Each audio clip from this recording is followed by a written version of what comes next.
folks, welcome to Mark and Sam After Work. Today I want to do a bit of a video on a recent couple of posts we did, which was the target vision, or the bullet coming to target. To start off with inspiration, where I got that from, thought about doing similar things over the years, never really followed the thought through.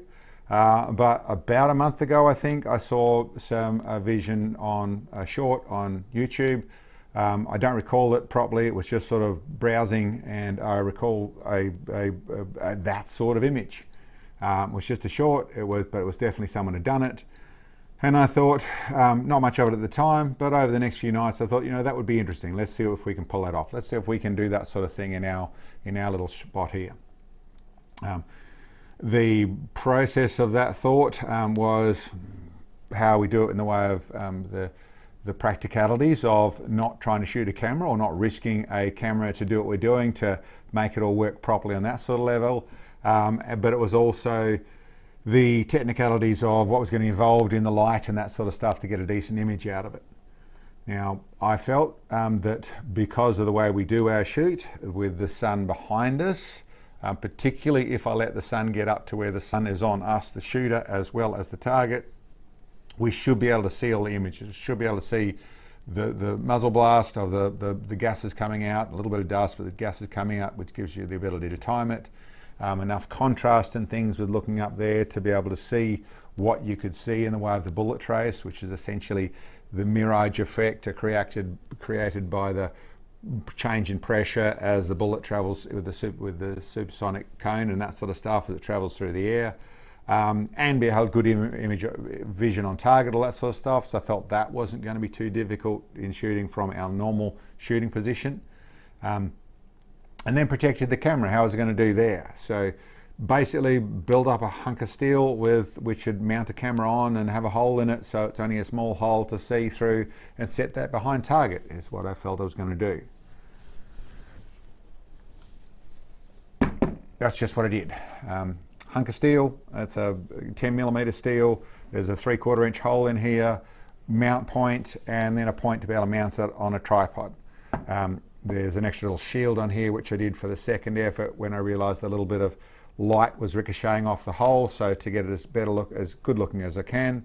So although there's still a tiny risk if you miss the target completely and are unlucky enough to get in that 3/4 inch hole, then I still could have destroyed a camera, but it was of very low risk. This is set up so you can zoom right in. This is one of our backup cameras, so it's the Canon PowerShot in the SX60HS, so it's got 150 times zoom. I've forgotten, 150, 160 times zoom. We were just using optical zoom at 65 power, or whatever power settings we went to, but actually something that you really can, takes a little bit to set up, but actually work. The only negative with using this sort of camera rather than something like a GoPro or things which don't have the image that you want, but is that this only has 20 minutes of viewing, 20 minutes of videoing, and then it'll shut down. So that was probably, apart from lining it all up, getting it all straight, getting everything worked out with a trial and error process to make it work, it was going to be pretty safe. We just had 20 minutes is all we're going to be able to do things in. So not much messing around to do that sort of stuff.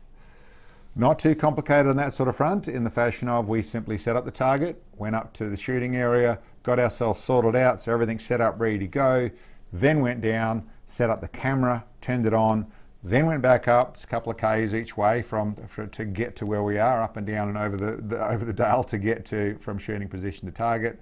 Then went and had the shoot. So in both cases, at 1,000 yards we did it, which is where we first did it, and at 1,000 yards we were using the 230 gram projectile with the 300 Win Mag. That worked really nicely. You could see the bullet trace, that mirage effect around the bullet nicely, and it worked very well. The only really weird bit, or lucky bit, that went with that first shoot is that the first time around, and I'd set up this, even though we're shooting at a 6mm steel plate, the plate moved further than I considered it. There's a fair bit what we're considering at that time, and it moved back and touched one of the tripod legs that this was sitting on. And that meant I got the shot, hit the target pretty central, all worked nicely, we saw everything, but I wanted to do a few more shots And although Sam had some doubts whether maybe it had moved, we couldn't see anything because it just touched it. We got another shot, I think it was, and then I think the third shot or the fourth shot, I can't remember now, but it actually hit and knocked it back onto target, knocked it back onto line back up again, which is incredible to be truthful. If you've ever set up a long range camera on target at 1,000 yards and got everything zeroed and centered and that sort of stuff, with a gear head where you can drive it, okay, easier when you're doing it off a normal sort of ball head and just moving around, you realize that's really tricky. When you're doing something like this, that's even trickier still. But to have the rifle or be able to get it back onto center, that's amazing. And like I said, no skill involved, pure luck, but that was probably the anomaly that happened there. So otherwise worked really well, really nicely, nice effect, to the point where I thought, okay, let's just see if we can shorten that arc a little bit and come back to the 640 yard target we've got. And then I was going to try something also to test a little bit more, see what we could learn out of it. These two projectiles. That's the 190, I think I grabbed the right one off the shelf. That's what we were using is 195 grain ELO, Berger ELO in the 7mm, in the 7mm rum. And the 750 grain AMAX, aluminium tipped AMAX in the 505 Gibbs. That's a 505 Gibbs with a 510 barrel, but the two rifles that we've run. So this is running 2,400 feet per second, and this is running 3,250 feet per second. So wondering if size is going to create more wake, you can see more, or if speed is going to create more wake and see more. Didn't really see a lot of difference in the beginning of them. Certainly at 640 yards, I think in both cases, the effect of that little projectile coming down to, with this setup on target at 600 yards, just over the top of the target, so it could see us set up nicely, back a little bit further, heavier still target. That's a 3/4 inch thick piece of steel, that one there, at the 640 yards. And I suppose a couple of things I would like to point out to people. A lot of people call a bullet trace a vapor trail. No, it's not a vapor trail, but in some cases you can see vapor. You can see in the little low pressure area just behind where the bullet is traveling, there'll be a low enough pressure will suck the water out of high humidity air, and you end up the little white spot that you can see traveling to it. In that case, you are talking a vapor trail. They will leave little vapor trails. But generally looking at is bullet trace. A bullet that's the term that I use for it, at least. And that is the pressure cone of the supersonic pressure cone that is actually making a change in the pressure of the air, and then it works just like a mirage, where it looks like a lens and you see a distortion around there. So to see it, you generally need decent light, but you need a contrasting image you're looking at. So it's got texture to it, and then you can see the change in the texture. So that's normally what you're looking at. This had that you're looking at, but also had a little white dot. You'll notice at the beginning of those 640 yard shots, you can see the little white dot traveling. Now that little white dot would be 100,000 times bigger than the 7mm projectile. It's just a lot bigger than that. And it could be the gleam of the sun coming off it. What I think it probably was that little pressure cone that created a little lens, which created a little amplifier of the light off the projectile, the ricochet of the sun coming out of the projectile, or of the sun itself, like a little lens where it actually picked up that's what you're actually seeing. So that's what you really could see on the 7mm, and that's really then turned into the bullet trace, which you go into target. So worked great, worked really well, really liked it.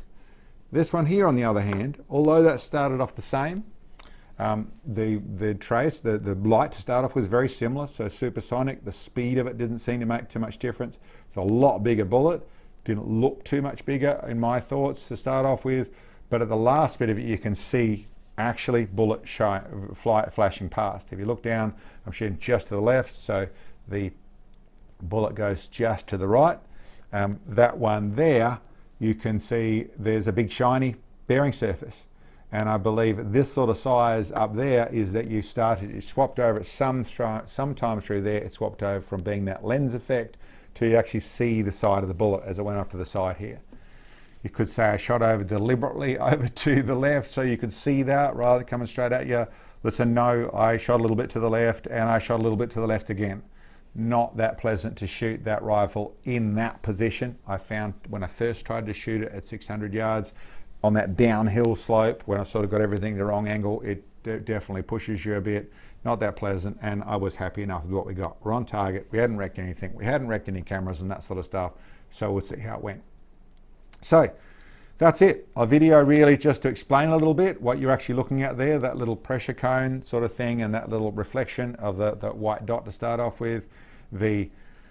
What you might want to do if you want to capture that same sort of stuff. It's really interesting how it travels to target without any questions, and this is what I did in my way of doing things. If I was doing it differently, having a nice gear head system to be able to target it better and a little more rigidly is probably a nice way. But obviously, yeah, you want to make sure you protect things properly, because all the good stuff costs a fair bit of money, and you put a bullet through it and it's going to be worth nothing just after that. Anyway, we might do some more with it, that sort of stuff. It's sort of a bit of a novelty, but it's very interesting to see that bullet traveling in. If you've got suggestions of other things to do, then sure, we'd be keen on listening to what your thoughts are. But I suppose ultimately, one thing that I know people have said, and one thing we might test, is a very slow bullet. I don't think it's going to come out the same at all without that supersonic pressure cone. I don't think you're going to see much. So we might try it and see, but a non-event is a non-event. And the other one is for ELR. People want to see ELRs. Do the same thing at 3,000 yards or longer, or even 2,500 yards. Listen, I may try it. I know already it's technically it doesn't make any sense. When you look at the trajectory of a bullet coming in, which is, it's not as much up and down as people think. It's still fairly flat. But if you look at the lens angle of, if you can see the shooter and the lens angle you got here, the two don't match up. The bullet is going to be over the lens for the last third of the shot before it gets the target. So you're not going to see that. And for the previous 2,000 yards, it's going to be too small. It's not going to pick anything up. So it's still, as much as we could see it at 600 yards, and even at 1,000 yards is a very different thing, that image, once you get out a lot further. So, and then there's the technical ability to do it, in the way of to be able to get from target, where we've set up the camera, all the way over and get up and then get the shots done. The 20-minute process, we've probably run about 15 to 18 minutes by the time we've pressed record on the button at the 3,000 yards, and then traversed all the different areas and gates and things to get over here. Yeah, I don't know if we'd be able to even pull it off for something that I don't think is going to work. It doesn't, like I said, there's some maths and some practicalities that just don't fit in there. But listen, suggestions, certainly willing to listen to them.